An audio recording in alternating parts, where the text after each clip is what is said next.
এ যেন গড়ের শত্রু বিভীষণ। আপন ভাইয়ের হাতে যে আপনার বউ নিরাপদ, সেটা কিন্তু ভাবলে আপনি সব থেকে বড় ভুল করবেন।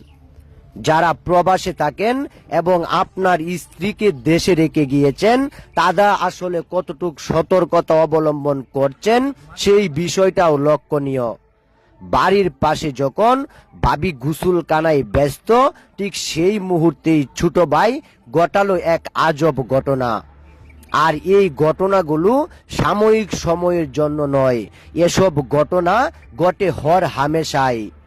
আপনি, আমি কিংবা কারো পরিবারে যদি এমন ঘটনা ঘটে, তাহলে সেটা হয়তোবা প্রকাশ পায় না, কিন্তু বিষয়টা বাস্তব। এমন ঘটনা অনেক পরিবারের ঘটেছে।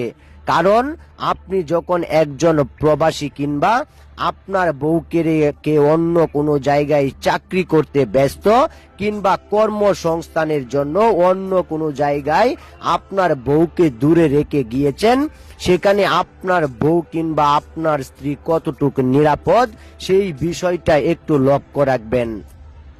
বাড়িতে যখন ছোট ভাই এমন ঘটনা ঘটালো ভাবির সাথে, তখন বিষয়টা আমাদের নজরে আসে। আর এখান থেকে আমাদের সতর্কতা অবলম্বন করা উচিত।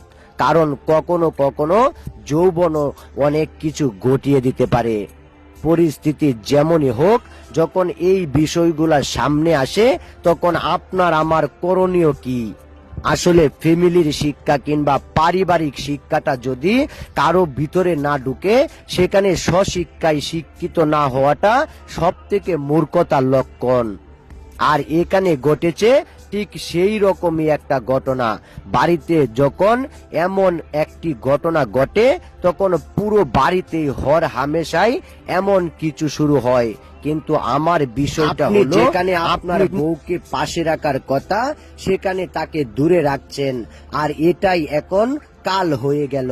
কারণ আপনি যখন আপনার বউকে দূরে রেখে কোনো কর্মসংস্থান কিংবা দেশের বাহিরে প্রবাসী হবেন, তখন আপনার বউ সেখানে কতটুকু নিরাপদ সেই বিষয়টা আপনার লক্ষ্য রাখা জরুরি। এসব অসতর্কতার কারণেই ফ্যামিলিতে অনেক কিছু ঘটে। আর সেখানে একজনের সাথে ভাইয়ের সাথে কিংবা ভাই অন্যজনের সাথে অন্যজনের সম্পর্কও নষ্ট হতে পারে।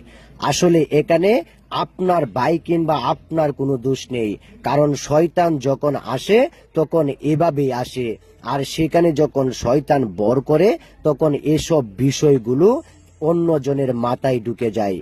আসলে এই ঘটনাগুলো আমাদেরকে সাক্ষী দেয় এখানে কারো হাত নেই। কিন্তু শয়তান যখন এভাবে একজন আরেকজনের পিছনে লেগে যায়, তখন এসব ঘটনা ঘটাতে তার সময় লাগে মাত্র কয়েক সেকেন্ড। আসলে আপনার আমার পরিবার থাকবেই, আর সেই পরিবারে অনেকেই বসবাস করবে। কিন্তু কারো সাথে যখন কারো সম্পর্ক ছিন্ন হবে, তখন সেটার পিছনে সব থেকে বড় কারণ থাকে এগুলো। আর এই কারণগুলো কোনোভাবেই সারিয়ে ওঠা সম্ভব হয় না। আর এই অসারানো ঘটনাগুলো আপনার আমার জন্য কাল হয়ে যেতে পারে। আপনার আমার ভাই কিংবা পরিবারের সাথেও সম্পর্ক ছিন্ন হতে পারে। আর এসব ঘটনা বাংলাদেশের প্রতিটা পরিবার কিংবা অন্যান্য জায়গায় ঘটে যায়। হয়তোবা কোনো কোনো ঘটনাগুলো প্রকাশ পায় না। তবে এ থেকে আমাদের উত্তরণের পথ হচ্ছে আপনাকে আমাকে অবশ্যই সতর্কতা অবলম্বন